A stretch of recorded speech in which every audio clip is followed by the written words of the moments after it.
एक दिन की बात है जब जग्गू शहर कुछ काम से गया था और आते वक्त वो अपने बच्चों के लिए शहर से कुछ मिठाई और कुछ खाने की चीजें ला रहा था। जिस रास्ते से जग्गू आ रहा था वहां पर एक पीपल का बहुत ही पुराना पेड़ था जिस पर एक चुड़ैल रहती थी। जब जग्गू पेड़ के नीचे से गुजर रहा था तो मिठाई और खाने की खुशबू चुड़ैल की नाक तक पहुंच गई। आहा, क्या खुशबू है। लगता है कोई मिठाई और पकवान लेकर जा रहा है। इतनी अच्छी खुशबू से तो स्वाद भी बढ़िया ही होगा। चुड़ैल पेड़ से नीचे कूद जाती है पर उसकी आंखों के सामने वो आदमी बस में चढ़ जाता है। अरे, ये तो बस में चढ़ गया। अब मैं क्या करूं? मुझसे तो ये भूख अब बर्दाश्त ही नहीं हो रही। मैं एक काम करती हूँ, इसका पीछा करती हूँ। पर इतने में जग्गू का बस स्टॉप आ जाता है और वो खड़ा हो जाता है। अरे, ये तो खड़ा हो गया। अब मैं क्या करूं? जग्गू अपने गांव के बस स्टॉप पर उतर जाता है और अपने घर की ओर जाने लगता है। चुड़ैल जग्गू के पीछे पीछे चल रही होती है और जग्गू के हाथ में लगी थैलियों को बार बार देखकर उसके मुंह से लार टपक रही होती है।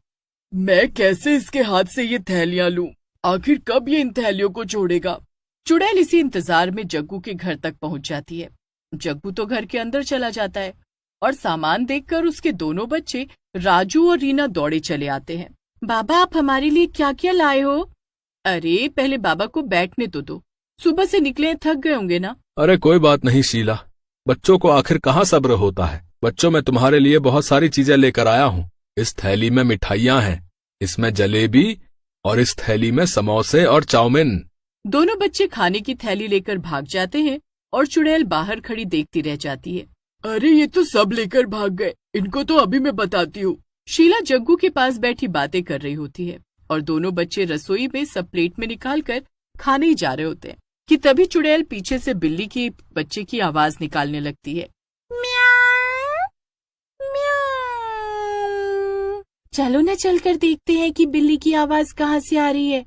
मैं नहीं जा रहा, तुम ही जाकर देखो। तू भी ना, चल मैं जाकर देखती हूँ। रीना जाकर देखने लगती है और फिर तभी चुड़ैल रीना की आवाज में राजू को बुलाती है। अरे राजू, जल्दी इधर आ, देख इस बिल्ली को कितनी चोट लगी है। राजू फटाफट खाना छोड़कर वहां से भागता है। दोनों के जाने के बाद तुरंत वहां चुड़ैल आकर बैठ जाती है। कितना सब है यहाँ तो खाने को। वाह वाह वाह, आज तो मेरे मजे ही आ गए। चुड़ैल एक के बाद एक चीज ऐसी स्पीड में खाती है कि बस मिनटों में सब साफ कर देती है। उसके बाद वो पेट पर हाथ फिराकर जोर से डकार लेती है और अपना मुंह साफ करके वहां से निकल लेती है। उसके जाने के बाद जब वहां रीना आकर देखती है तो जोर जोर से चिल्लाना शुरू करती है। माँ, माँ देखो, इसने सब खा लिया, मेरे लिए कुछ भी नहीं छोड़ा। रीना की आवाज सुनकर सब आ जाते हैं और राजू भी आ जाता है। अरे क्या हुआ रीना? देखो माँ, मैं बस 2 मिनट के लिए बाहर एक बिल्ली के बच्चे को देखने क्या गई। इसने पीछे से सब साफ कर दिया, मेरे लिए कुछ भी नहीं छोड़ा। झूठी कहीं की माँ, ये झूठ बोल रही है। ये सब मैंने नहीं खाया, इसने खुद खाया और नाम मुझ पर लगा रही है। इसने मुझे आवाज दी तो मैं बाहर देखने गया, पर बाहर ना ये थी और ना ही बिल्ली का बच्चा। मैं तो अभी आपके सामने से आ रहा हूँ। इसने ही ये सब खाया है। माँ, मैंने कुछ भी नहीं खाया। झूठ मैं नहीं, तू बोल रहा है। ये सब तू नहीं खाया है। कोई फायदा नहीं इनसे कुछ पूछने का, क्योंकि दोनों में से कोई सच नहीं बोलने वाला कि आखिर ये सब किसने खाया है।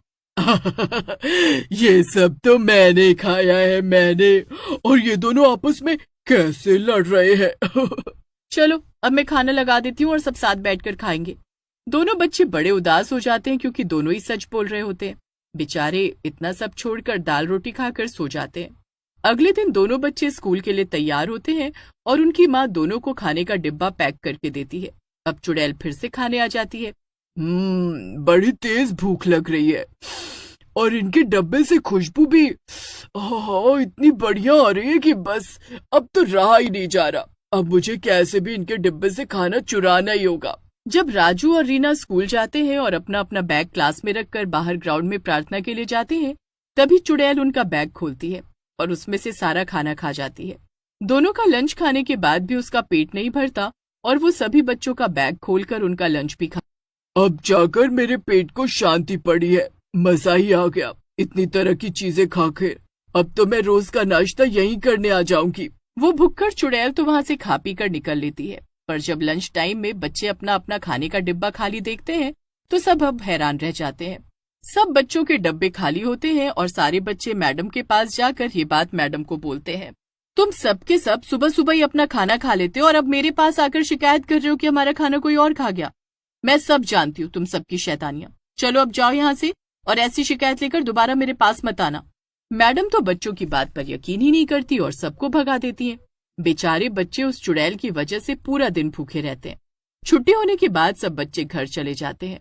रीना और राजू भी अपने घर वापस आ जाते हैं और अपनी माँ को सारी बात बताते हैं। शीला फटाफट बच्चों के लिए गर्मा गर्म पूरी तलने लगती है, जिसकी खुशबू फिर से उस भुक्कड़ चुड़ैल की नाक तक पहुंच जाती है।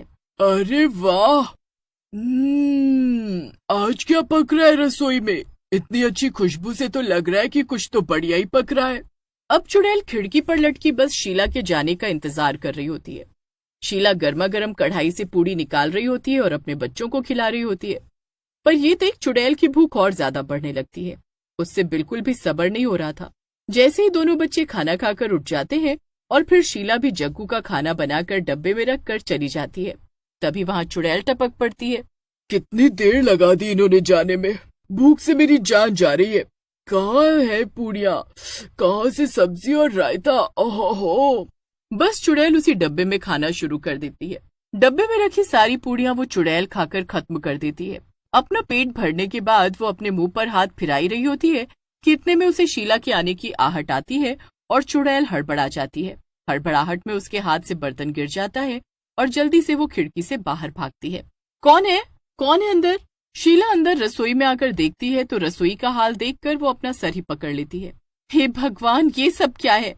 वही तो मैं भी सोच रही हूँ कि आखिर मेरे पीछे कौन आया था यहाँ। अभी तो बाहर गई थी, दोनों बच्चे भी मेरे सामने पड़ रहे थे। आखिर कौन इतनी जल्दी आकर सब खत्म कर गया?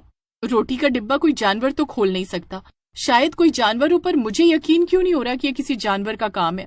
शीला उस बात को दिमाग से निकालने की कोशिश तो करती है, पर उसे यकीन ही नहीं हो रहा होता और ऊपर से घर में रोज खाने की चीजें गायब हो रही होती हैं। शीला इन सबसे बड़ी परेशान थी। पहले तो उसे लगता था कि बच्चे ऐसा कर रहे हैं, पर फिर वो सोचती है कि उसके बच्चे ने जब पहले कभी ऐसा नहीं किया तो वो ऐसा क्यों करेंगे। रसोई की खिड़की बंद रखने के बाद भी रसोई से खाना गायब हो रहा है, तो ये तो जानवर का काम नहीं है। कुछ तो बहुत बड़ी गड़बड़ है। बस फिर शीला अपना दिमाग लगाती है और रात को रसोई में तरह तरह के पकवान बनाना शुरू कर देती है। शीला को ये सब बनाते देख जग्गू उससे जाकर पूछता है, अरे आज ना तो किसी का जन्मदिन और ना ही कोई त्योहार, तो फिर इतना ये सब क्यों बना रही हो भाई? अरे मेरा मन था, बस इसीलिए बना रही हूँ। हमेशा आपके और बच्चों के मन का ही बनाती हूँ, तो मैंने सोचा कि आज मैं अपने मन का कुछ बनाऊं। आज तो घर में दावत है, कितना कुछ बना है, मुझसे तो रुका ही नहीं जा रहा। ये खुशबू कहीं मुझे पागल ना कर दे। मैं खुद को कैसे खाने से रोकूं? चुड़ैल खिड़की पर लटकी बस शीला के अंदर जाने का इंतजार करती रहती है। अब जैसे ही शीला सब कुछ बनाकर अंदर कमरे में जाती है तो फटाफट चुड़ैल रसोई में आ टपकती है। उसके बाद वो खाने पर ऐसा हमला करती है जैसे जन्मों से भूखी हो। वाह वाह, कचौरी, मटर पनीर, दही भल्ले मैं सब खा जाऊंगी, कुछ नहीं छोड़ूंगी। चुड़ैल मजे से सब खा रही होती है और इधर शीला अपने पति को रसोई के दरवाजे के पास लेकर आती है। देखा, मैंने बोला था ना कि ये कोई बच्चों या जानवरों का काम नहीं है, ये सब ये चुड़ैल कर रही है। हाँ देखो ना कैसे भुक्खड़ों की तरह खा रही है, जैसे कब से भूखी हो। इन सब खाने की चीजों में मैंने भर भर कर जुलाब की गोलियां मिलाई हैं। अभी तो ये खा लेगी, पर उसके बाद जो इसका हाल होगा ना, ये कुछ भी खाना भूल जाएगी। बस फिर दोनों उस चुड़ैल को सब कुछ खाते देख रहे होते हैं। चुड़ैल भी कुछ ही देर में सब खाकर सफा चट कर देती है और हमेशा की तरह अपने पेट पर हाथ फिराती है, पर तभी उसके पेट में गुड़गुड़ शुरू हो जाती है।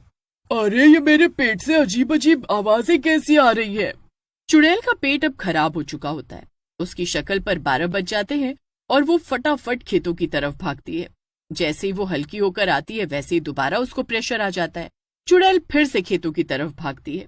बार बार ऐसा करके चुड़ैल की हालत धोबी के कुत्ते जैसी हो जाती है। अरे ये मैंने क्या खा लिया? क्या खिला दिया उस शीला ने मुझे? जरूर उसमें कुछ मिलाकर खिला दिया है। अब मैं उसके घर का कुछ नहीं खाऊंगी। हाय हाय, मैं मर गई। चुड़ैल की हालत इतनी बुरी हो जाती है कि वो वापस अपने पीपल के पेड़ पर चली जाती है और बहुत दिनों तक बिना खाए पिए रहती है।